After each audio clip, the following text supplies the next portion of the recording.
Welcome to Beast TV.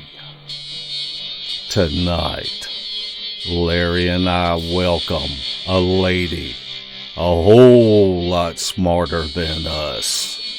So put on your thinking caps and get you a fresh dip and buckle up.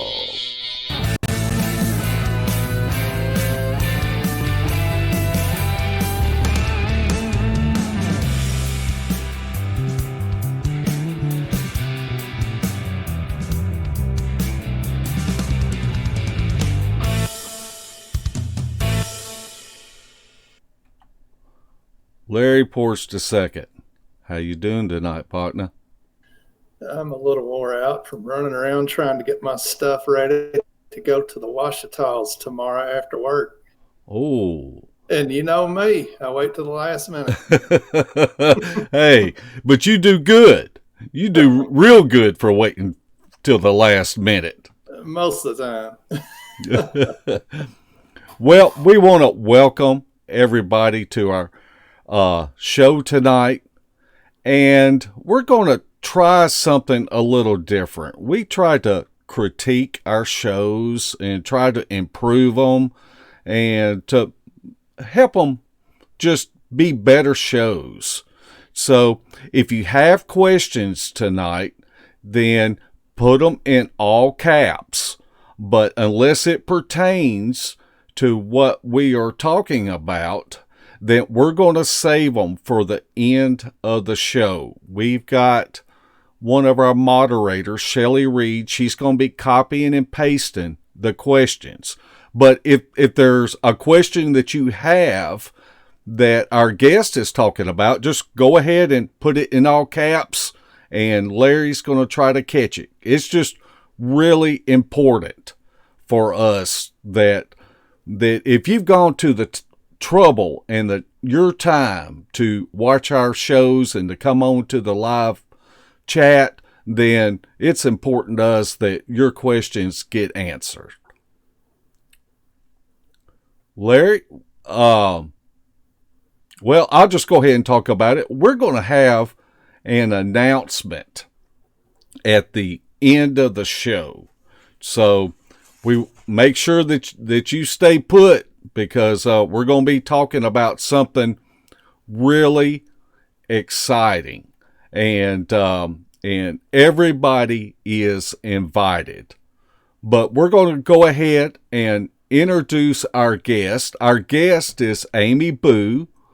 She is the co-founder of Project Zoo Book and a member of the Olympic Project Bigfoot research team. And she also has a group called ABLE, which is Amy's Bucket List Expeditions. Amy, welcome to the show. Thanks so much, guys. I'm glad to be here. We are so glad that you're joining us tonight. And really, before we get started, just introduce yourself and give us some background about where you grew up, along with your family life, and any non-Bigfoot hobbies you might have, or anything else that you think that our audience might find interesting. Okay, well, I was born in Youngstown, Ohio, and I'm back in Youngstown now, but I lived in Cleveland area for 20 years or so, 24 years, I think, and go Browns. And I am a teacher. I used to be a writer, technical writer, and an editor. I still do a lot of writing, proofreading, editing on the side. And what do I do for fun or other hobbies? Well, first of all, I have one beautiful daughter named Anna. She's 22. And I have another beautiful fiance named Lester. I think he's doing laundry or something now, so I don't think he's listening. But they're my pride and joy, and I spend as much time with them as I can. Besides Bigfoot, well, I used to be a clown. That's kind of Wow. interesting. Yeah, I did. I can do really good animal balloons. And I've learned square dancing and I was bad at it. And I took, well, things that I do more currently. I went through the Ohio State University. I became a certified volunteer naturalist. So it's an Wow. OCVN that helps me with my different Bigfoot adventures and just camping adventures in general. And I started last year to take some classes at the Midwest Native Skills Institute, and that's near Cleveland, Ohio. And those are like survival classes, bushcraft classes. Because when I started doing all this, my idea of making a campfire was using a Duraflame log, and I could hardly get it lit. so I figured I needed a little more experience. So I love to be out in nature. Love to do anything like that. Well, I'm glad to hear you and Mark have something in common. He's still a Yeah. clown.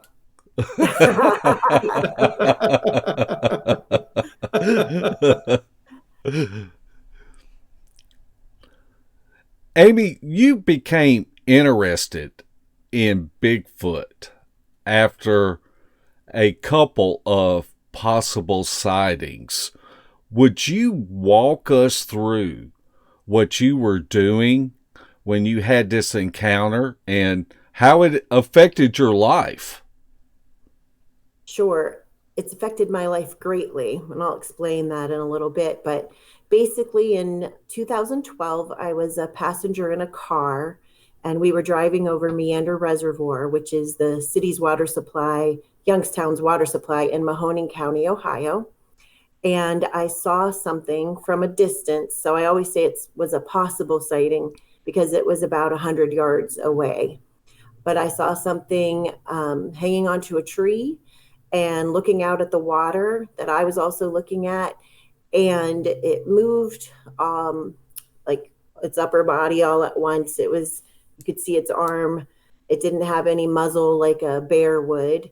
I'm still, I think that it was a sighting because after that happened, I read about several other sightings in that same area. But I'm skeptical still because it was so far away. But I always say whether or not that was a Sasquatch, it changed my life either way. Because here I am today, and there's not a day that goes by that I don't think about that sighting in particular. I just drove past that area twice today, and I wish that I could have pulled over, but where I was, you can't. There's nowhere to pull over, and there was no way to go back and look again. But it got me interested in this, and I started reading everything I could about it. I remember doing a Google search because I thought it was crazy. Like I thought it looked like a Bigfoot, but I've never heard of any such thing in Ohio at that time. And I, just couldn't believe that it could even possibly be true. But I started looking into it and reading books and going to hear other people speak about the topic and listening to podcasts like this one and learning whatever I could. So that started me on my journey. And then it wasn't until 2018 that I had another possible sighting, this time through a FLIR camera. I was on an expedition and there were 4 of us in the area. 2 of us saw this, whatever it was, walking away from us. And we did a immediate recreation with some other team members, with a very tall friend of mine, Kevin. I think he's about 6'8". We put him down and Lester down where this thing was standing, and it was a lot bigger than both of them. So although I can't for sure say what that was either, it was really intriguing because it was so big. And the other witness and myself, we were separated right away. We both drew pictures of what we thought or remembered that it looked like. We both had written down the story about it, and we were cross-examined by different people, came up to have very similar illustrations, very similar stories. And so that was pretty exciting. But there was about 6 years between where I had some different experiences, but not a lot. Like I'm not somebody that I go in the woods as often as possible, but I don't often have things happen. Sometimes hear some things, but I I am not the person that says every time they go out they have an experience for sure. Well, there's definitely nothing wrong with that because it is hard to have something Right. happen that you do think is a possible Bigfoot. But so, whenever you first got into this subject, you said you read a lot, listened to podcasts. What did you think a Bigfoot possibly was as you got into it? Well, I guess first of all, I didn't believe it. I just, and I still, you question yourself. And I found that, I talk to a lot of witnesses now, and Right. almost all of them say, it can't be true. I must be mistaken. Those are the people that I tend to believe more because it is Yeah. so unbelievable, to somebody who wasn't schooled in that at all, or, just had never thought about it being a real thing. But very early on, I was fascinated with the idea that could it be a possible North American primate? I've always been interested in primates, chimpanzees, gorillas, and all of that. And so I was like, could it really be something? And I know that there are a lot of different theories and ideas about what Bigfoot is. I never make fun of anybody for their theory because I don't know for sure. I have very strong opinions, Right. but I don't know for sure. And but I still, to this day, think that it could be a possible primate. Amy, as an active member of the Olympic Project, brief our audience on the blueprint of the Olympic Project's strategies, goals, and accomplishments. Oh, wow, that's a lot. When I was asked to join them, I was just astounded because they are people that I admire very, very much. And I had gotten to be good friends with them through another project that I am a co-founder of. We could talk about later, but I couldn't believe it. I remember calling my mom like, oh my God. But well, I know they have a mission statement that I do not have memorized by heart, and I should, but I know that they are very concerned about, doing what they do responsibly, not disturbing the environment, not bringing any kind of harm to the areas that they go into. And they are, that's why I did want to join them, is because our ideas about what a Bigfoot could possibly be are very similar, looking for an undiscovered primate. Their accomplishments are many. But the biggest thing that I believe that the Olympic Project is known for is the nesting site that they found out in the Olympic National Forest, out on the Olympic Peninsula. Well, they didn't find it, but they were told about it by a logging company and asked to go and investigate this area. And it's just an amazing thing that they have going on there.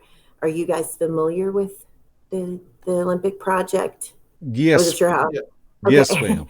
I figured, but I wasn't sure how much to go into it. But I was able to go out there last year with two of the primate zoologists that are in my group. We flew out and were able to go to that area, and these specialists, that work with chimps and gorillas, were able to go down in there and look closely at these nests that were found, and they were very, very intrigued by all of it, and it was an exciting day for sure. But they are right now, they're looking for more nests because they only have a limited time in that area that has been given to them. The time has been given to them by the logging company that found these nests, and they want to kind of expand and try to find some new areas. Tell us a little bit about, for our audience, what the Olympic Project, what instruments do they use to gather evidence? Well, they've been doing and continue to do eDNA testing, cutting edge technology, looking for any type of DNA that they can find in the soil, around the nests in that general area. They have some really excellent FLIR equipment. You name it, really. They have a lot of equipment at their disposal, which makes it interesting when you get to research with them and a lot of fun. About how many active members are working that area? Well, I know that there's only a handful of people that are actually working in that exact area with the nests. Not a lot of people have been there because they want to keep it the least contaminated, if you want to put it that way, as possible. And I'm not exactly sure how many people are in the Olympic project itself. I would guess between 10 and 20, but I could be way off on that. There could be people that I'm not aware of, since I'm in Ohio, and I'm out there, and I'm out there as often as I can be, but obviously not all the time. Now, we know that projects primarily in the Pacific Northwest. Whenever you say expanding, are they talking about expanding to the Midwest, Southeast, or are they going to stay in that area? Well, I mean, they asked me to join them, so I guess they want to expand a bit. Right. Because I can help them out with their area when I'm there, but since I live here, they're definitely looking to expand a bit. Right. Amy, as a co-founder of Project Zoo Book, would you elaborate on the people you are working with, your vision, and y'all's goals? Sure. I am so proud of Project Zoo Book and so excited about it. I first want to say, whenever I talk about it, I realize that we are not the first group of scientists that have joined with Bigfoot investigators that there ever has been. There have been several other groups that do it. I just get excited about it because it's what I get to work with. And just some of the people that have been involved have been friends and just fabulous people. So I just want to put that out there, that we're not saying that we're the first and hopefully won't be the last. But as far as how it came about, basically I met a young lady who told me that she and her coworkers were interested in going to look for Bigfoot. And long story short, it ended up that she and her coworkers all work at a zoo together, and they are in the primate department, and they work directly with gorillas and chimpanzees and lemurs and macaques and all of these wonderful, wonderful creatures. So I was shocked because, as you guys probably know, a lot of times scientists and other people make fun of us, being interested in Bigfoot. I'm a teacher, but I'm not a science teacher. I'm an English teacher and a reading teacher. So I wasn't expecting that, when I started talking to her. But it's been an incredibly fun thing to get to know them, to hang out at their zoo. I just want to put it out there right away that I've had so many people ask me, like, what zoo is it and what are their names? But we keep it very private because my standard saying is always that just because they're interested in Bigfoot doesn't mean that their zoo board is. Right, and we don't want them to end up in the petting zoo portion of the zoo. But they are extremely interested, and it's grown from there. So we started out with those zookeepers who work with the primates, and we've expanded. We have one main anthropologist, primatologist in the group, and we've had several other people that have joined in on different conference calls that we have. We get out in the field when we can, and we hope in the future to do even more of that. But a lot of what we do is we kind of call ourselves a think tank. And we started early on, talking to different Sasquatch researchers and different scientists and various parts of science, or very specific areas of science. So we've had guests such as Dr. Maria Mayor, that's on Expedition Bigfoot right now, and Dr. Jeffrey Meldrum. We've had Darby Orcutt from North Carolina State University, and we have other biologists. We have a marine biologist that we tried to have on last week, but it didn't quite work out with the technology. So we're going to have her coming on hopefully very soon.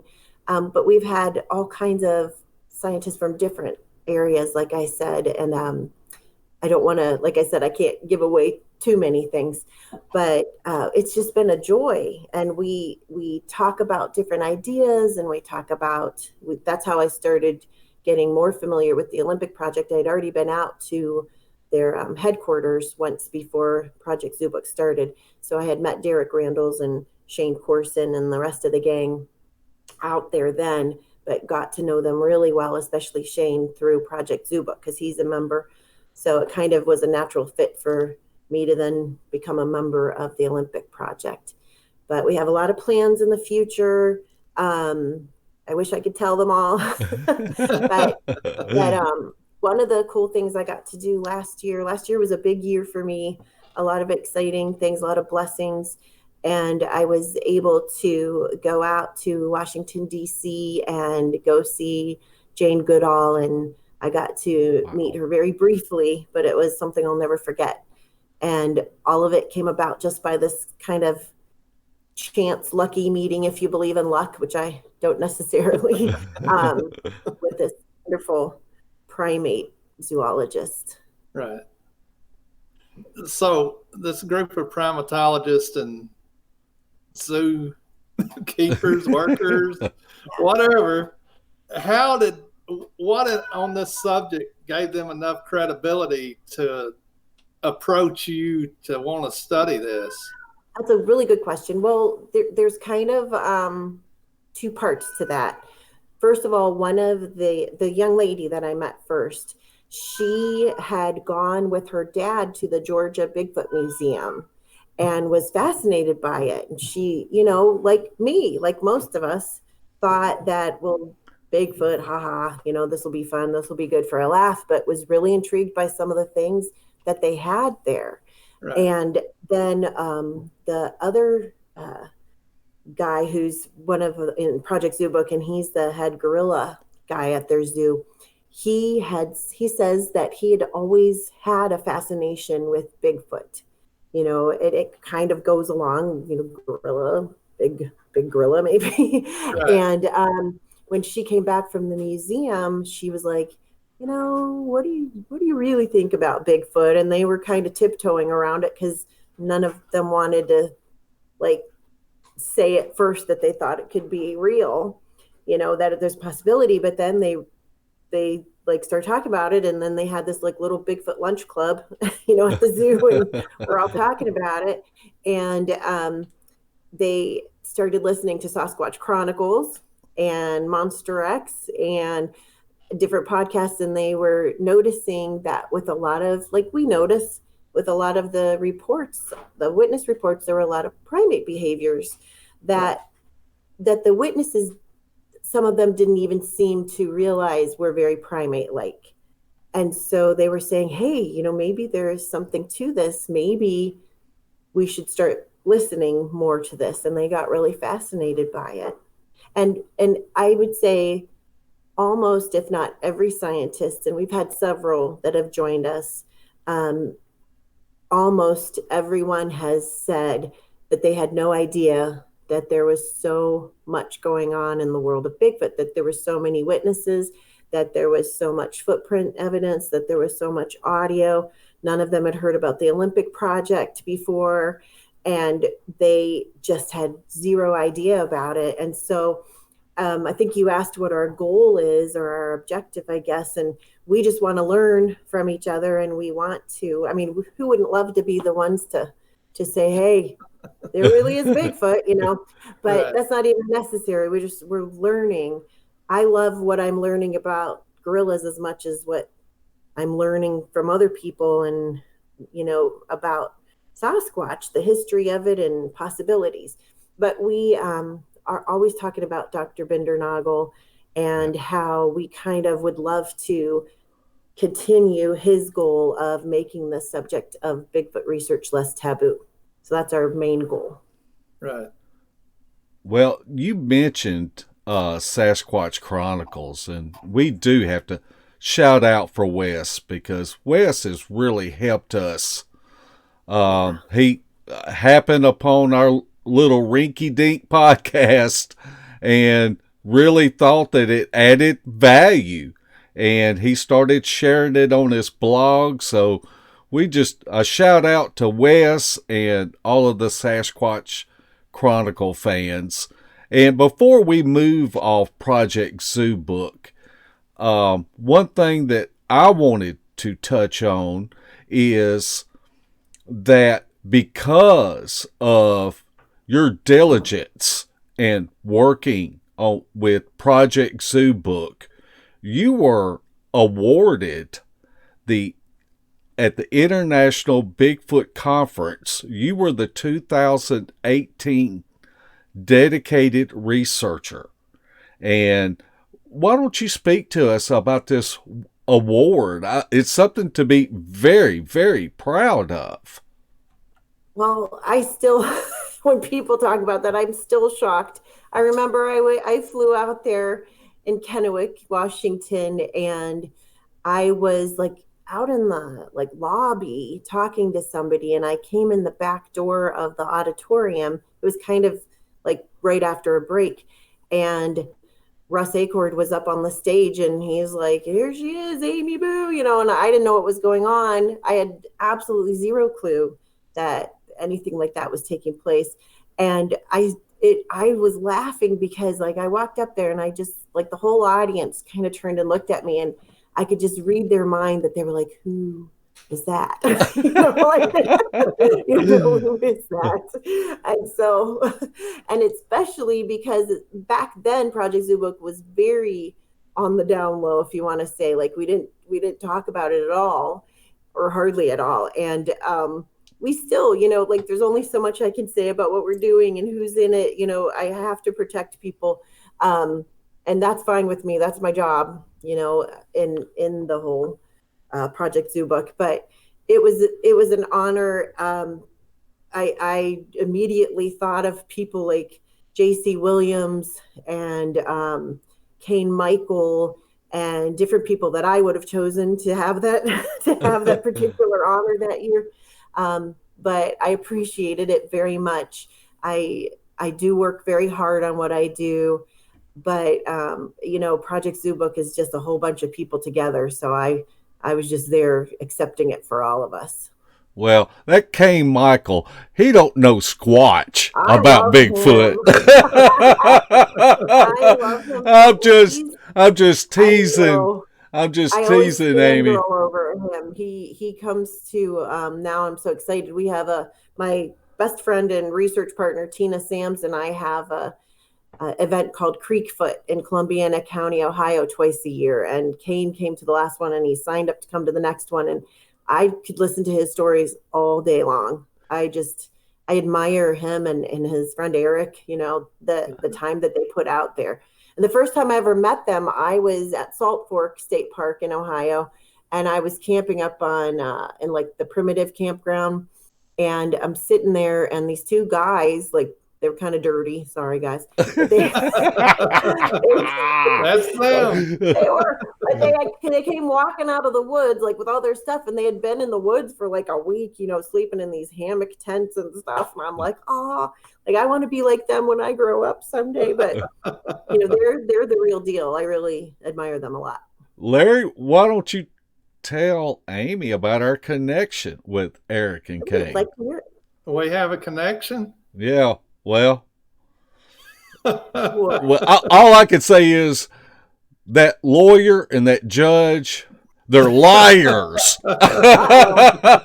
No, seriously, Eric and Kane we're all research partners. And matter of fact, we're getting together next week in the Appalachians, and we've been up to Salt Fork to their research area, and we get together 5 or 6 times a year. They're great guys, have a lot of knowledge and experience, and we just really mesh well with those two. And they're clowns too, so we mesh well with them clowns. I just saw them 2 weeks ago. I had an event in Carroll County, Ohio, and they stopped by, and I kind of put them on the spot, asking them to tell some stories to the audience. So we had dinner together and a lot of fun. So I'm jealous. I want to go out with you guys. Well, you're more on my bucket list. You're more than welcome anytime, Amy. We will stay in contact, and whenever we all get together, if you don't mind hammock camping, because that's what we do. I love it. We hike into remote areas and we set up and we hammock camp. You know, that's the best. That's the best. We try not to have a heart attack because Eric and Kane will wear you out. Oh, sure, I'm sure. Now, I love remote camping. That's my favorite type of camping. Yeah, definitely. Larry, have we had any questions pertaining to anything that we've talked about yet? I haven't seen nothing in all caps. Honestly, I've been listening to Amy and haven't been looking. I was waiting on the copy and paste text, and I haven't got one. So, okay, here's a great question from Jinky. Does Amy or her research groups post anything on YouTube, or really for anything else on that matter, for people where they can go and keep up with your work, Amy? No, not on YouTube. I am a couple reasons for that. As far as me personally, first of all, I wouldn't really know what I was doing. So, just being honest. But also, I don't have the time right now. I've been so busy with some other things, especially some writing that I'm doing. Who knows someday? But I always say there's so many different things you could do when it comes to Bigfoot research. And I just have to see what my dreams are, like what things I want to accomplish. And I love watching other people's YouTube shows and things, but it's not something that I'm so much into. But as far as the Olympic Project, they do have a website. They are in the process of updating it, I believe. So you can kind of look to their website. I think it's Olympic Project. I'm not sure if it's .com or .org. I think .com. I'm newer to it. I kind of switched groups not long ago. And so, I wasn't even planning on switching groups. I was just kind of going to go solo. But then when the Olympic Project asked you to join, you kind of, or I felt like it was an offer I couldn't refuse. So they do have a website. I post a lot of things on Facebook. Like if there's anything that I'm doing, anything that I'm involved in, there are different things. You know, I'm very private about things that I do with other people. Like if I find something, I'd probably blab it everywhere, you know, because I like to share things. But if it's Project Zoo Book, like I've said before, by necessity, a lot of things are private. The Olympic Project, although I'm on the team, it wouldn't be my place to share anything. You know, it would be the people in charge, their place to share things. So if somebody tells me something and they don't want me to share it, I don't.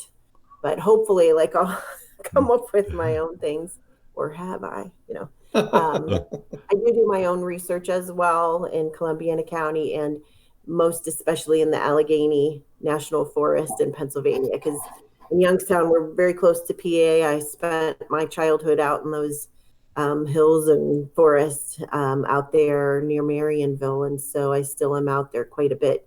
And I have my long duration recorders, and I do have some things cooking that hopefully I'll be able to share that I've collected over the last couple of years. But I'm kind of putting it all together. So that was a long answer to no. That's what we like. Elaborate answers. But I am working on my book we were talking about, and hopefully that'll be out sooner rather than later. Well, let's talk about your book. Okay. I'm really excited about that too. I always say I'm really excited about this, and I get excited about a lot of things. First of all, I've always wanted to write a book, and I'm also almost done with a totally non-Bigfoot related detective novel that I've been working on for a while, but that's kind of on the back burner now. So a few years ago, I kind of out of the blue decided that I wanted to track down a gentleman named Tom Page, who I had met very briefly. And I had the inkling that he had a lot of stories that hadn't been told. And I was right. So it took me about 2 years to find him. Finally found him, and I had about 2 years of getting to know him better. So Tom Page, a lot of people haven't heard of him, but he's from Ohio, a businessman from Ohio. And he was a financial backer for Peter Byrne and Roger Patterson back in the late 60s, early 70s. And when I first met him briefly and I heard about him, I thought he was the money, behind everything. And he did put a lot of financial support into what they were doing. But when I met him and started talking to him, I realized very quickly that he wasn't just the money. He was in on a lot of their adventures. And so, unfortunately, I'm really sad. I just went to his calling hours today because he passed away last week. And he was just such an incredible man. He really was. I wish I could tell you all the stories, but I'll say a lot of them for the book. But he was a big game hunter that was interested in going to find the Yeti when he heard about, all that going on. And then when he realized, he saw the Patterson-Gimlin film and there's something right here in the United States, he wanted in on it. And so he went on adventures with Roger before Roger passed away that I had never heard of before. Now, some people might know of them, but I definitely had never heard of these before. So we worked for, like I said, the last couple of years, my mom and I especially, and sometimes by myself, we'd go meet him and we would sit at this one particular restaurant and we would drink really big glasses of milk and chocolate cake, gluten-free chocolate cake because I can't have regular cake. And he would just tell us stories for hours.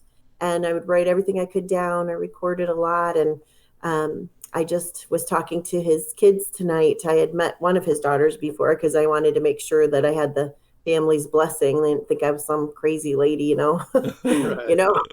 What they would think. But I got to meet the rest of the family, and man, he was like a grandpa to me. So my heart is full because I am sad and I'm going to miss him so much. But it's also like he was ready. He wrote his own obituary. Right. He just had such a wonderful, fascinating life. And I think the Bigfoot community and maybe even beyond that will be really interested to hear about the different stories that he had. So he actually teamed up with Roger Patterson after the Patty film was already out. After Tom Slick died, because Tom Slick used to be like the benefactor, I guess, if you want to say, for some of the adventures they had. But yeah, he did, and he joined in with them, and he has fascinating stories that I'm like, you got to be kidding me. But, I always say, people ask me what my opinion about the Patterson-Gimlin film. And first of all, I adore Bob Gimlin. I've spent time with Bob, and I think I know he's one of my favorite people I've ever known. I always say I don't put all of my Bigfoot eggs in one basket. So if for some reason they would say, it was mistaken, it wasn't real, it wouldn't devastate my thinking about the topic. But I also do think, that it really seems to be real. So, there's so many people who are smarter than me that think that's a possibility. I'm the type of person like that. Until I have a Bigfoot like sitting right next to me, I probably always have this little bit of doubt. But no, he Tom Page was quite the man and quite the storyteller, and I wish everybody could have met him. Well, I can't wait for the book to come out. You've got me all excited about the book, and it's like what you said about Mr. Gimlin. I've got to spend time with him, and I'm going to tell you anything that's ever come out of his mouth, I believe him. He is just such an honest and true person. And you think about the hardships he went through after that film, all those years, and I cherish being able to spend time with him. Me too. He's the salt of the earth for sure. Did he flirt with you? Oh yeah.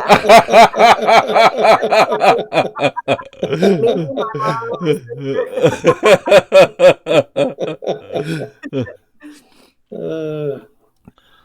Well, the questions are piled in now. Okay. Are you ready, Amy? This first one, you're going to love this first one. Okay. All right. Were you involved at all with the Ketchum DNA project? I was not. No, I'm familiar with it, but had nothing to do with that. No. Well, I won't ask you what you think about it. We'll go on. I would like to ask, the Olympic Project does a lot of eDNA. Mm-hmm. What's the most significant thing that they found? Because I haven't heard. Right. Well, no, it's very expensive to have it done, first of all. Yes. So they're collecting things, and we'll be sending more in.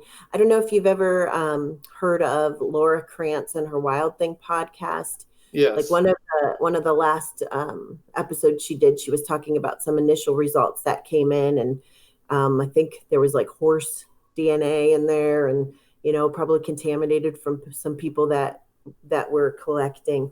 But I'm not sure what all I'm allowed to say. Oh, that's fine. But they have had some interesting results. There's always in it, and you can talk about the Ketchum, DNA and everything. There's been different studies or results that have come back from different people where it will be human, but is there something else going on there? Is it, because we share so much of our DNA with chimpanzees, and could it be that they're thinking that it's human, but really it's whatever Bigfoot is? So, that's going on in different studies. And then, I'm not sure exactly what all I'm allowed to say. I'm sorry. No, that's fine. Okay, we'll move to the next one. And Bomber would like to know, what do you think is the reason behind the government not acknowledging Sasquatch? I don't know. I am not the biggest conspiracy theorist. So there's a part of me that I think, the government doesn't know.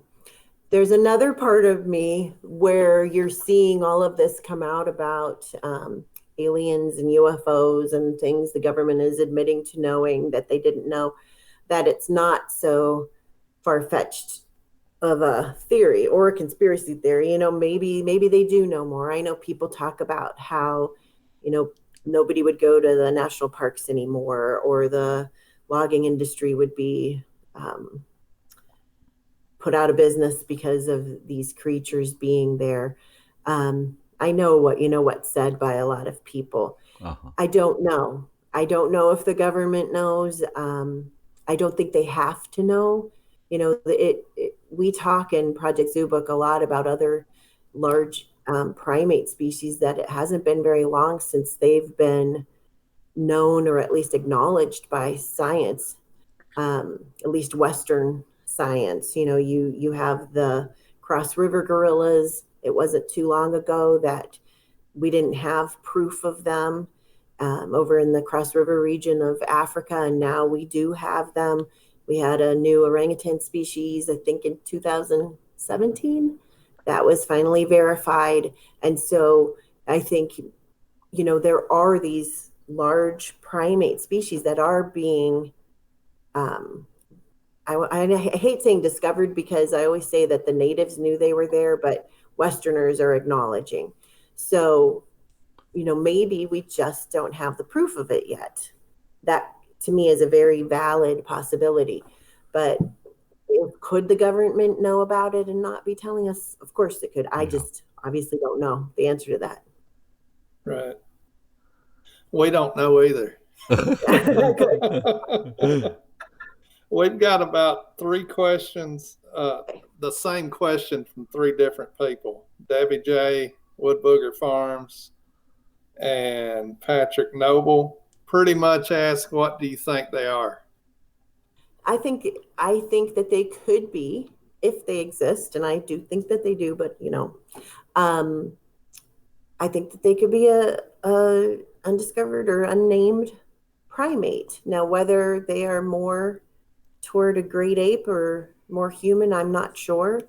When I talk to my zookeeper friends, my primate specialist friends, primatologists, anthropologists, everybody I talk to about gorillas and chimps and how very, very smart they are, I don't think we who don't work directly with them realize how smart they are. So people will often say, oh, they're too smart to be an animal. I don't think that's necessarily true.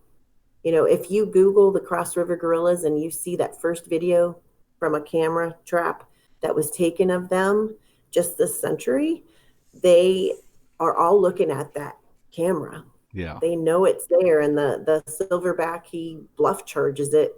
And so they are gorillas, so I think that they still could be something like that, but I don't claim to know for sure.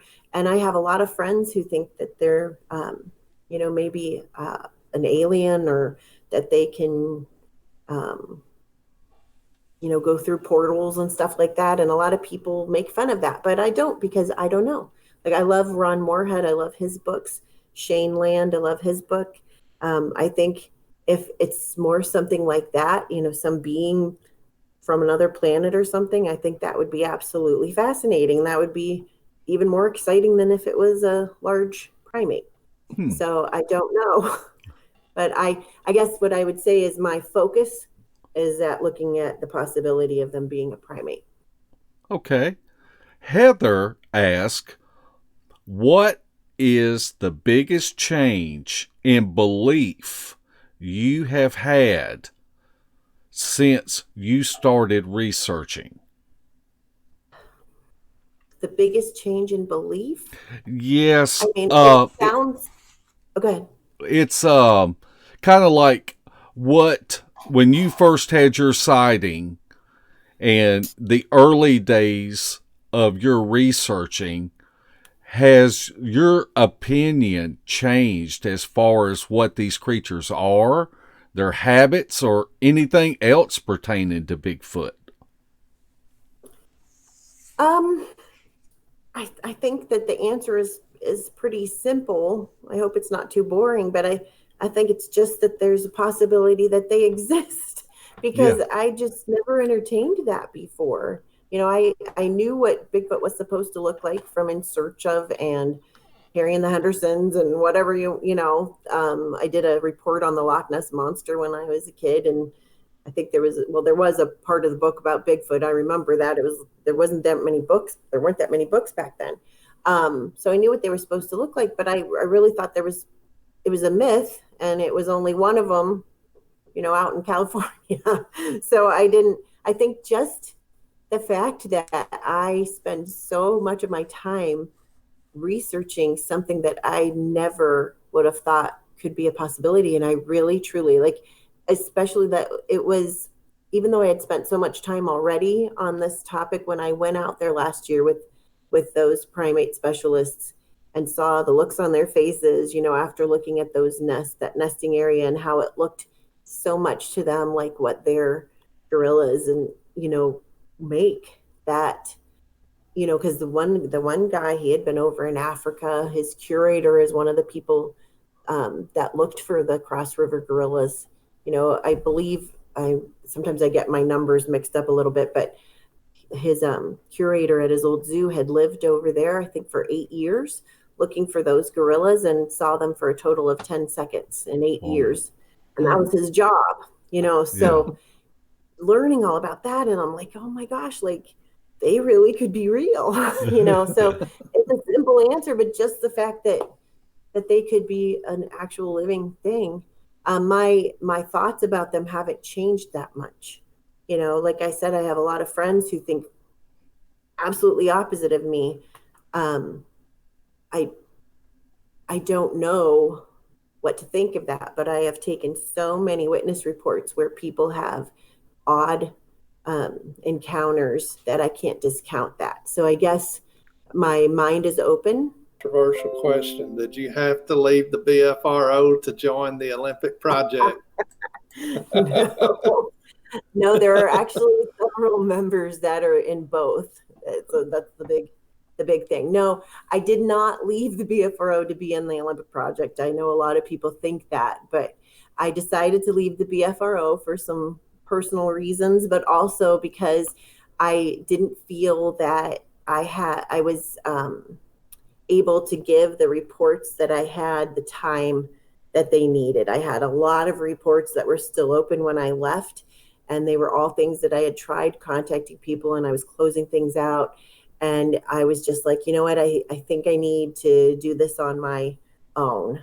So my thought was that I was telling Lester, because I've become so busy with different things I do. I'm like, okay, if I just become an independent researcher, we'll have more time together. It's not gonna be so busy.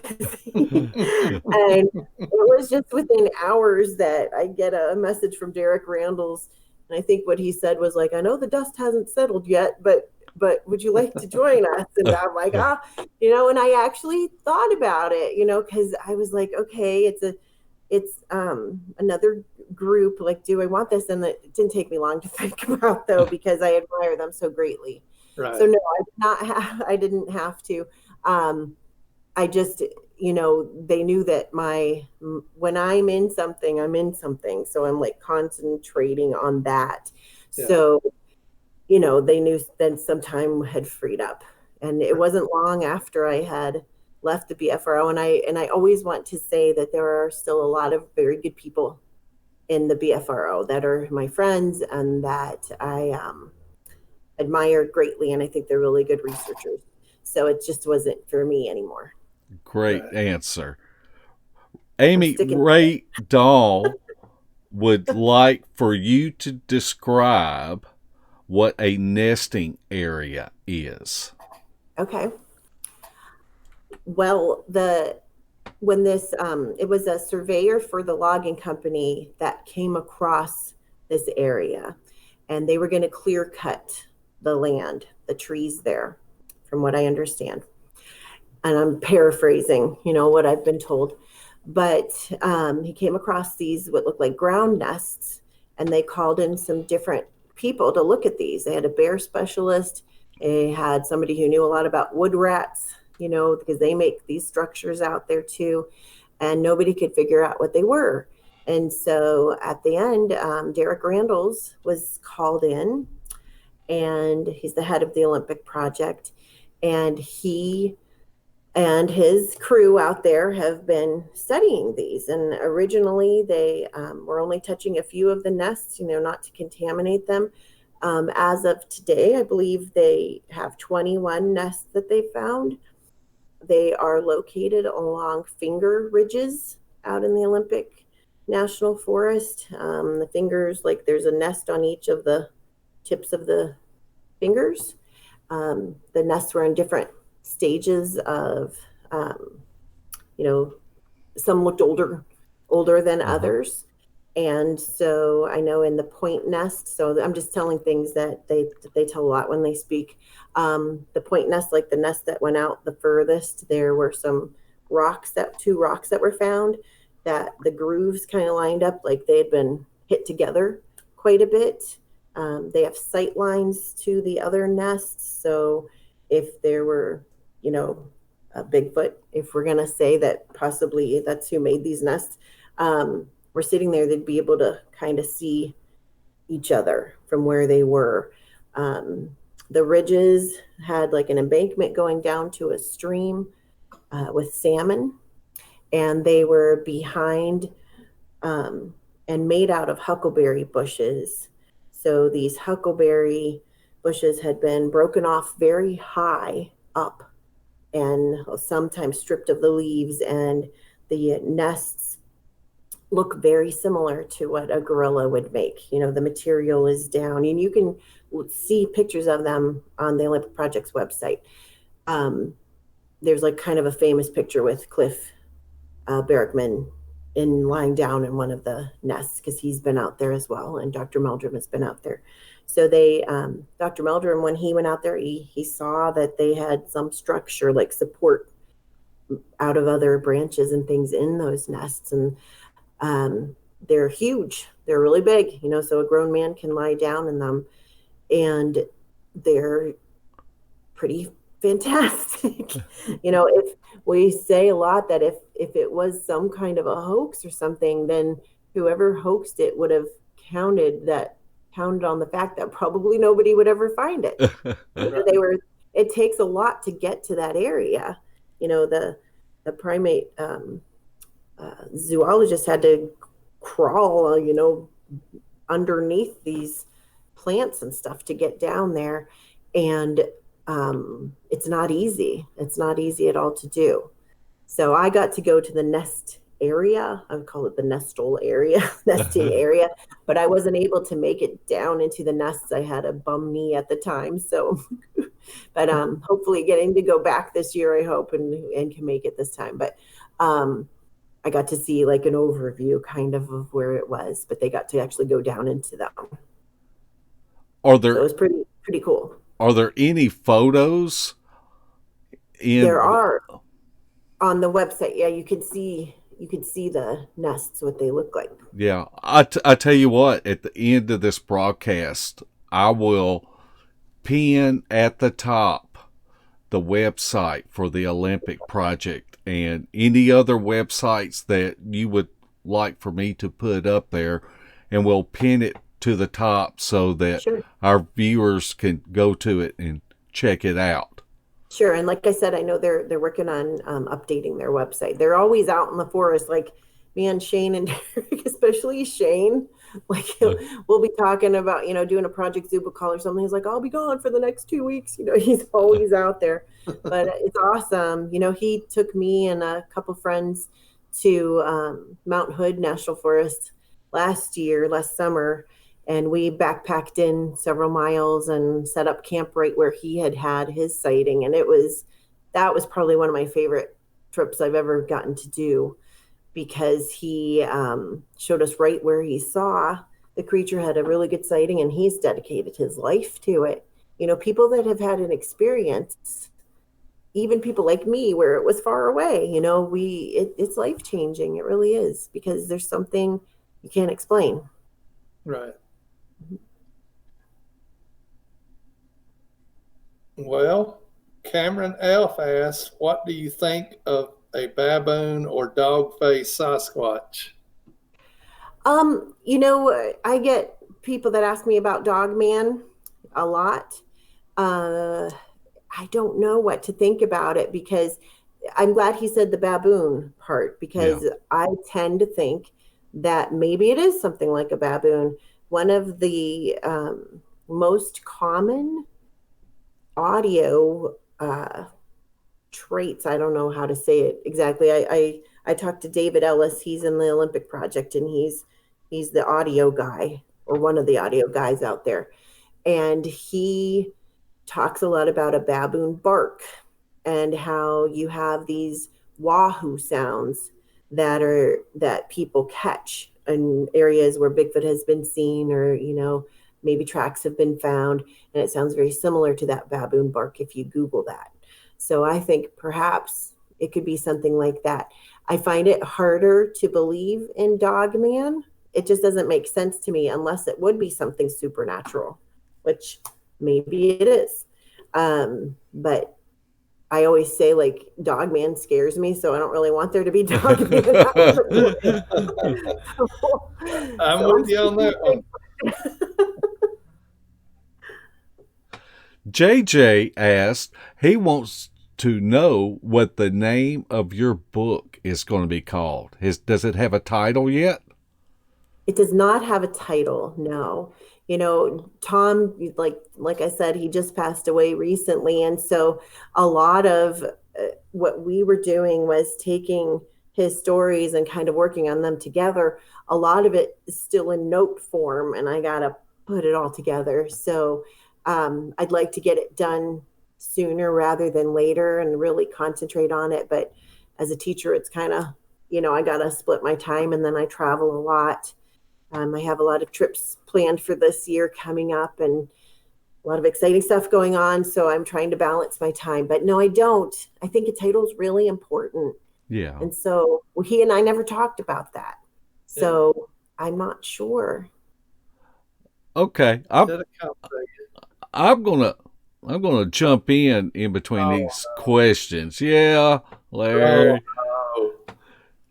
One of the things I advise new researchers is to find a partner that you mesh well with in and out of the field.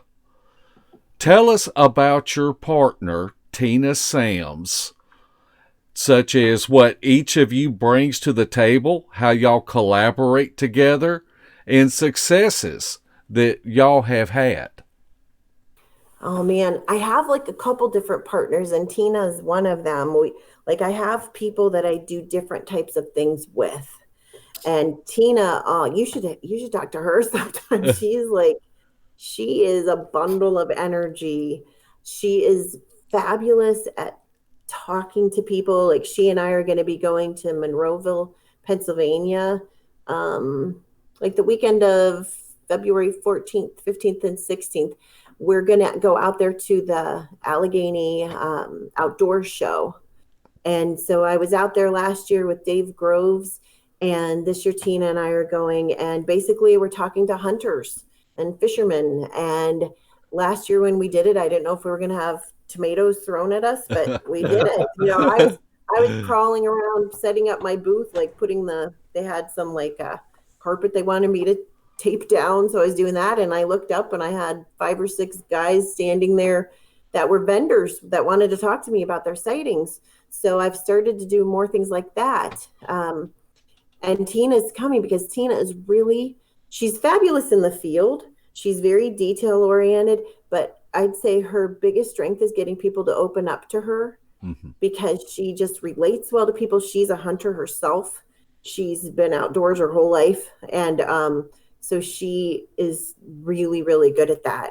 I do a lot of things. My other partner in crime, I'd say, is David Wickham, and he is another researcher in Ohio. We do things like we just did the thing Carroll County together, and he's really fabulous at casting prints and explaining how you do that with different materials. And he's a teacher, he's a physical therapist, so he has a scientific mind when it comes to things like that. So we kind of complement each other in different ways. And he's very good at planning like expeditions. And when we go out, to kind of keep everybody focused, where I'm like, wow, he brings me back.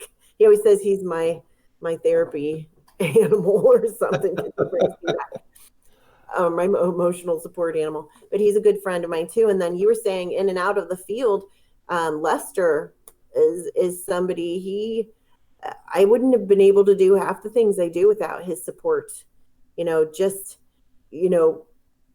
Besides you were asking about hobbies at the beginning of this. Another thing we both like to do is dirt track racing. Like, I don't race, but I like to go to the races.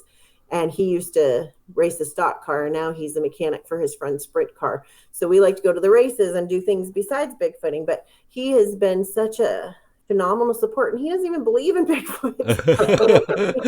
And he likes to, although he's had a couple recent things that have, I say he's a closet believer, but he is good to talk to, because again, like I told you before, I know you've never had any drama in Bigfooting yourselves, but it can happen. And so he kind of talks me down from the ledge when I'm being like, these Bigfooters. But he's good to bounce ideas off of, and he really supports me, and he loves to camp. So, he's That's the great. one that, like when I wanted to get my concealed carry license and different stuff, he's the one that went to classes with me and supports me in that kind of outdoorsy stuff, because he's always encouraging me. I go out by myself quite a bit, and so it's not his favorite thing when I do that. But he's like, go for it, honey. And he, just is glad when I am prepared. Larry, I got to jump in here again. Oh, my yeah. goodness. Amy, whenever you get tired of this, just tap out. I'm fine. Well, Amy, you have researched in at least 8 states. And this is something that I always like asking other researchers. Have you found any common denominators that has helped you connect the dots in the field? And because you've been on one side of this continent to the other, and are there any similarities that you have noticed? Sure. I feel like my answers are so simplistic, but one of the first things, I heard people talking about when I started becoming interested, is to follow the waterways, just like you would do for any other animal. And so wherever I have been, that there have been interesting things happen. I can't always prove that it comes from a Bigfoot, but maybe, I always say different places have a story. You could find prints and somebody else hears something and somebody else sees something. It's always been near water for the most part. So I tend to follow the water myself when I'm out there, whether it's a lake or a river or whatever. So I'd say that's about it. A lot of the reports I took as a BFRO investigator, and even now, I actually have more reports now. I said I was going to slow down, but I have more reports coming in now than I did before. A lot of them across the country are actually like from cars, mine included. My first possible sighting included. They are not always out. Like, you don't always have to hike in, however many miles to get to a spot. A lot of people see things from a moving car. So that's some kind of a common denominator as well. Well, Mark, is it my turn? That's exactly what I was about to say. It's your turn, Larry. Well, I'm going to ask a question from Wood Booger Farm. Now, Wood Booger's from Kentucky, so it took me a little while to understand what he was asking. I love Kentucky. I do too, and I love Wood Booger. Do you think that the boogers have a circuit in your area? What he's talking about is a travel pattern. Mm-hmm. Why not? I mean, if you go back to animals like chimpanzees, and they have kind of this area that they'll travel around, why not? Other animals follow food, and you have sightings that happen more often in one month than another. I'm a big fan of Squatcher Metrics and all he's done, with his data that he's put together. So why not? I think that could very well be. Do I know for sure? No. I don't make things up, but I also, like, if I know something, I'll say it. But if I don't know, I don't know. But I think it makes sense. Right. I start everything off with my opinion is. Yeah. All right, Mark. It's your turn. My turn? Okay. Well, I have another question. Oh no. Yeah, I know they're She lame. gotta go to bed here soon. I got about 10 more questions. That's fine. I'm good. I'm good. Amy, acquired knowledge provokes more questions, and the motivation to get more out into the woods and to find those answers. Right now, in your research, what questions stand out in the forefront to you that you were pursuing the answers for? Oh, that's a really good question. See, Larry? It is a Ha! really good question. Like I think sometimes, I'm a teacher. So I try to teach my students to, if they're doing a report, focus in on what you want to say that and stick to it. Because if you're a personality like I have, you're just all over the place and I can get distracted really easily. And so I think it's good to focus in on things, but I'm kind of want to know it all. Like if I'm being honest, I am particularly fascinated with audio. I know you guys said that you're really into that as well, and I know you are. But I think of all the evidence or potential evidence that's out there, the audio to me is the best, if not some of the best that there is, because you have these audio clips that can't be explained any other way. And unless we have a photo or video or we see it with our eyes of a Bigfoot making those sounds, of course, we can't say for sure that they're making it. But again, if you have that story going on in the area and you put that audio clip into software that can tell you it's not a wolf or a coyote or an owl or a person, and you have these unknown sounds going on, it's very compelling to me. So I love that. I have a lot of recorders out in my areas, and that's something that I do focus on. My questions, oh gosh, where are they? Like, where do they live? That's all of our question, isn't it? You have so many different theories. They live in caves, they're underground, they're just right there and you walk past them, but how many are there?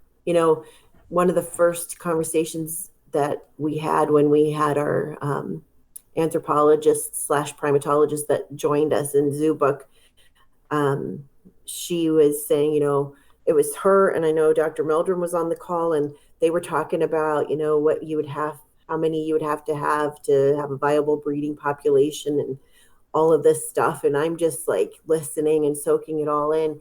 Those, we want to know, could it be true?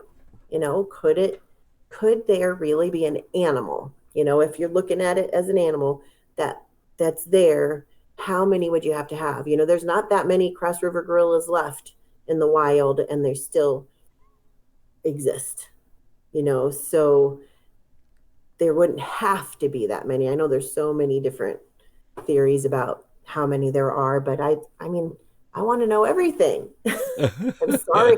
I feel like I'm wishy-washy, but I don't, there's just so many. I want to know everything. That's a truthful answer. I mean, that's why we all go out there, to learn as much as possible. So I totally understand that. It seems like more answers I get to a certain question, the more questions I wind up with. Yeah. So it's a great subject, no doubt about it. All right. Mark, do you want me to ask a question? Yes. I think this may come from one of your peers, Shane Corson. Maybe. Yeah. It may be him. It may not. It may be another. I don't know. Okay. But he asked, in your opinion, what is the importance of Project Zoo Book? What is the importance of it? Oh man, I think, like I said, we talk a lot about Dr. Bindernagel and his dream of making the subject less taboo. Shane always talks about that, and we talk about that a lot. I want it to be something that scientists can openly discuss, where I can say, it's Joe Schmo. That's the name of the scientist we're working with. that they don't have to be afraid of it. And it's not their fault that they are. I don't mean that. Like, I want zoos, I want wildlife centers, whoever it is, academia, to be able to look at the topic intelligently and without laughing at it. Right. I don't really blame people for laughing at it sometimes, because I used to laugh at it. But then you just wish they would look into it a little bit more and see what's really going on, and maybe they'd at least be curious. So I think that's incredibly important. And I think it's important for us as Bigfoot researchers to have these people that know more than we do about these animals that seem very similar, to be able to bounce ideas off of them. And ultimately, like I said, we're not the only people that are working with scientists out there. There are other people as well. But wouldn't it be great if we could all come together and really ultimately protect this species? Yes. Like, people are like, what's your ultimate end goal? And I guess that would be it, because you can't protect something that you can't prove. Great True. answer. Lady.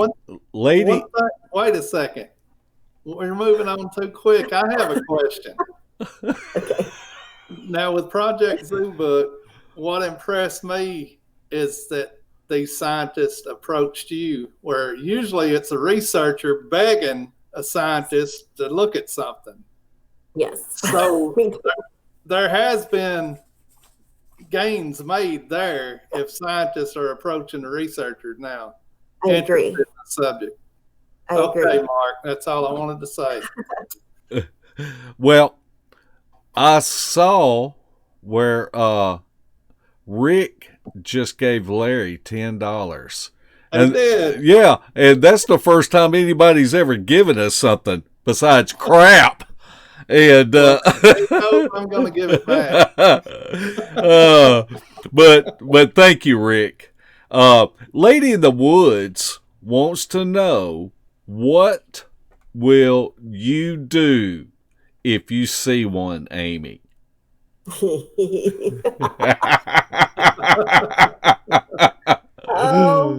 get this question a lot, but I don't know. I really truly feel, if I'm like out in the woods, especially by myself, but even with somebody else, like, I round a corner and there's one standing there, like, don't you think you'd pee yourself? Like, I really think I would. Because I think about, like, if I was out in the woods and their gorilla was standing there, I probably would, because they're scary. Yeah, I don't want to meet a gorilla in the woods. So when I'm really thinking about it, I'm not always sure why I do this. But I think I would be really frightened, and then I hope that I would stick around and, try to get some pictures or whatever. But I honestly feel like it would depend on its reaction to me. Is it aggressive or not? I've taken reports where normally they kind of retreat. So then I think I'd be like, okay, I'm going to try to get some pictures or whatever. But, if it's coming at me, I'll probably cry. Like, I'm not people think I'm brave. Like, people are like, oh my gosh, like, you go out there, but I'm really not. Like, I get scared. I get scared of things, but I want to do it. Like, my curiosity is stronger than my fear, I guess. But I don't know if you know what you would do until it would happen to you. Right. What do you think you would do? I don't know. I mean, I've been out several times. I've met up with black bear. Okay.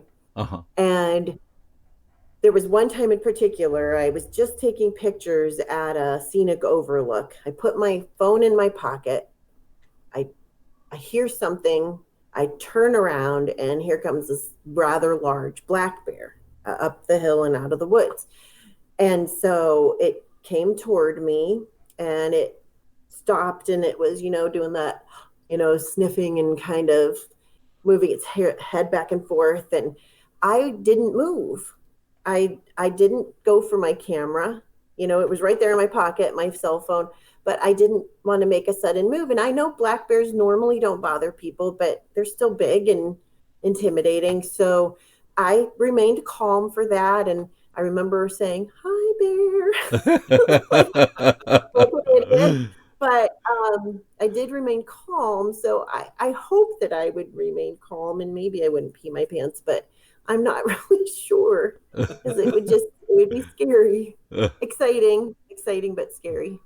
I think we all have a plan in our mind, but whenever it happens, that Yeah, you plan's just don't not gonna know. work. You don't know. Larry, we're Uh-huh. we're an hour and 21 minutes into this, and Okay. I know Miss Amy is a hour ahead of us, so we don't want to overstay our welcome with her. I'm So- having fun. It was fun. I want to say hi to my friend Chris, because I just looked down at my phone and he said he's watching. So mwah, mwah, mwah. I've been out researching with him. He's in the Olympic project as well. That's great. Yep. Any more questions we need to look at, Larry? Well, you caught me with my phone off. Quick question. What do you think of the recent photo from the Washington traffic camera or whatever? When I first saw it, like, I always feel bad. Like, somebody's going to get a really good picture of a Bigfoot and I'm still not going to believe it. I agree with that. I thought it didn't look very, very real to me. And then now, there's been information coming out that it wasn't. I would need more than that to really be impressed. And it's not because I know more than anybody else, or I just need more to be impressed by it, because it could be something else. So I wasn't too excited about it. I want to be. Like, I don't want to be this Debbie Downer or anything. but I didn't think it looked too real. Right. All right. Have you had any interactions out at the project area? Out at the Olympic project area myself, no. I have not. I know we were in another area of the Olympic National Forest where the primate specialists I was with, they heard some kind of cool sounds. But no, not myself. I mean, like I said, I live in Ohio. I travel up there as often as I can, but it's not as often as I'd like. Like, I want to win the lottery and have a house both places. I understand that. Besides your two possible sightings, what is your best encounter that you've had while out camping or researching? Well, oh gosh, I had some, there's different things. Not that many, but like, I'm kind of deciding which one to say. Well, my favorite place, I would say, that I've been researching in some ways was out at Mount Hood National Forest last year. It was just so much fun being with Shane and Chris and Kevin out there. But we had some really interesting things happen. Like, we would go on these little walks or hikes, and Chris had a lot of sound equipment, recorders going, and caught an awful lot of knocks and strange vocals when we would leave and when we'd come back. Right. So and we didn't even necessarily know they were going on until later when he reviewed the tapes or the recordings. So, but we did hear some like loud knocks and stuff like that. I don't know, that I loved it out there. We found a possible footprint out there. Just a lot of strange stuff going on. But I also had a really fun time up north of Spokane in Stevens County, Washington last year. I went out there with Extreme Expeditions Northwest and with Stephen Major's group. And we did a little documentary up there. It hasn't come out yet, but we had some, again, I never know what I'm allowed to say because it hasn't come out yet. Right. But we heard some really cool stuff and didn't have a sighting, but found some evidence. that I'm sure they're going to show. And that was really fun for me because I had started like learning, like I said, when I started this, I was new at everything, and I'm still not Grizzly Adams or anything like that. But I could like track like cougar tracks, and we weren't sure if it was a large coyote or a small wolf, and bear tracks, and like finding all that stuff in the dirt and mud and dust and everything. It was a lot of fun for me to be able to tell what was what. So that was really fun. But I've had things thrown in at us, different researchers and myself, whether it's rocks or was a decent sized log that was thrown in a spot that we were, that if it wasn't a human, what else would it be? Because you just there weren't a lot of people out there, if any. We were out in the middle of nowhere in the middle of the night, and you just are not sure how these things can be being thrown at you. Right. Well, you have to have thumbs to be able to throw something. True. That's true. So unless there's some dude sitting in the woods waiting for people to throw things at, I don't know. It was intriguing for sure. Well, Mark, we've got one more question, and it can be included in your announcement. If you can read the question to Amy. Okay. I will. And we'll talk about that. Amy, we just want to say what a wonderful guest you have been. And you're such a beautiful person and forthcoming. And it has just been our pleasure to have you on tonight. And thank you. It's been very fun. I've had a good time. Good. I guess we want to give you the floor and let you say any final thoughts that you would like to say before we go off the air. Okay. Well, first of all, again, thank you very much. It was a lot of fun. Anybody who wants to get in touch with me, whether with a report or just a chat or whatever, see what's going on with the Project Zoo book, what I can say, and things that I'm doing, you could friend me on Facebook. It's Amy, A-M-Y, and Boo is spelled B as in boy, U-E. I'm under there. And I also have a blog. I haven't written one in a while because I've been so busy, but it's under Amy's Bucket List Expeditions. I didn't talk about that, but I have this gigundous bucket list that I've actually written down, and I keep adding to. I'm a cancer survivor twice and doing well now, but it's kind of spurred me on to all these adventures that I do because I feel very blessed to be here, and I want to make the most out of the time we have. Nobody knows how much time they have. So I just, it's a reason that I do what I do a lot, but I do have that out on Facebook as well. And hopefully I'll get back to writing my blog, but I post things that I do out there as well. My email is bigfootamy@gmail.com. That's easy to remember. And I'd love to talk to anybody. I love taking sighting reports. If I can't get to your report myself, like if I'm not in the area you're in, I have a lot of friends all around the country that could. And I'll hook you up with somebody. And look out for the documentary coming up from Extreme Expeditions Northwest. And I'll let you know when the book finally is going to be out. But I'll be working on that quite a bit. And I think that's it. Thank you.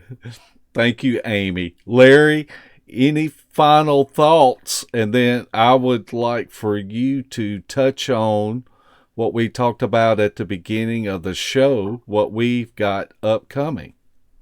Oh, my, you throw it on me. I just want to thank Amy for joining us. It was a great chat.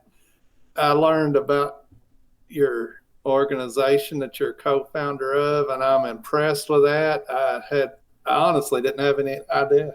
That's good. So I read your bio. Under the radar. We're fine with that. Like I always say, I don't care if people know about it necessarily, because we kind of want it, but we also want to share so people can get the word out if there are other people in different scientific arenas who'd like to join us. And hopefully that will happen across the country, and we can get a definite answer on what these things are and what's going on. But I do thank you for coming on with us. Thank you. And the last question they had for you is, we're having a meet and greet possibly in May. What was the date, Mark? May 15th through the 17th. And it's going to be at Land Between the Lakes. And some of our audience was wondering if you might make it there, and we'd love to have you there. And I would love to be there, but I'm almost positive that's the weekend I'm going to be in Indiana at a state park in Indiana. That sounds familiar, but I will double check, because if I could make it there, I definitely would. Oh, we understand. I love going everywhere. We do too. We spend a lot of weekends running the roads, no doubt. Mark, do you want to go into detail about this? Well, because you know more details than I do. Well, I thought you and Debbie were the architects. Oh my goodness! Of this little dog and pony show we're trying to put together. Shelley made the flyer there. Well, she made some and Debbie made some.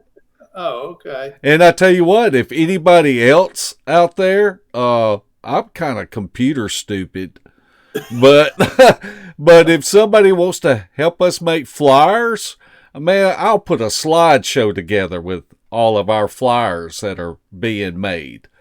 And it's just an event that we would like to put together, that where if people want to come out and see the Land Between the Lakes, I'll let you go into a little detail, Larry, about the 2 different places that we will take them. We'll just go ahead and talk about that. Well, one of the spots is the possible kill site of the Beast of LBL, if you believe that story.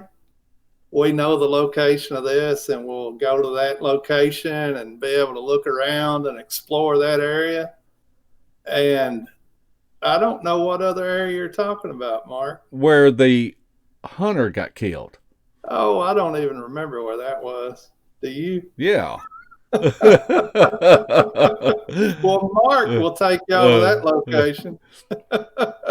But we are real familiar with Land Between the Lakes. I go there a lot. Besides researching for Bigfoot, I do go there turkey hunting, deer hunting, all that good stuff. And, I mean, you're surrounded by Kentucky Lake, which is Tennessee River fed, and you're on the west side, you got the east side, which is Lake Barkley or the Cumberland River. You can go fishing, hiking, anything you want to at Land Between the Lakes. So we're just going to have a camp out, get together, meet people, talk to them, share encounter stories and experiences, and just have a fun time. Well, so everybody check your calendars and see what it looks like. And I know Debbie keeps talking about putting my picture and Larry's picture on the flyers, and I don't know about that. I think we might get more people to come if we put Shelley and Debbie's pictures on the flyers. I don't know why she keeps throwing that up in our face, but y'all can meet the one and only Shelley Reed and the one and only Debbie Jones there. Now that's why I would come, to hear their stories. Me too. Okay. Well, we want to thank all of our new subscribers and our faithful followers. Also, be sure to check out our field evidence videos and let us know if there are any guests you would like to see on Beast TV, and we will sick Debbie Jones on them. Or if you would like to come on with us and talk about your evidence and research, just post in the comments section. And please don't forget to tap that like button and leave us a comment. That helps us with our YouTube recommendations. And as always, Larry and I want to thank Shelley and Debbie and Heather and all of our moderators for all the behind the scenes work that they do. And check out our sister channel, which is Larry's channel, Beast of the Woods. Subscribe to Larry's channel. And our friends at Bigfoot Outlaws, Dixie Cryptid, Night Callers, Bigfoot Odyssey, and Daniela has a new channel podcast called Hidden Existence, and it comes on Friday nights. Again, we would like to thank Amy for coming on this week, and we will see you again. Same bat time, same bat channel. Night night, footers.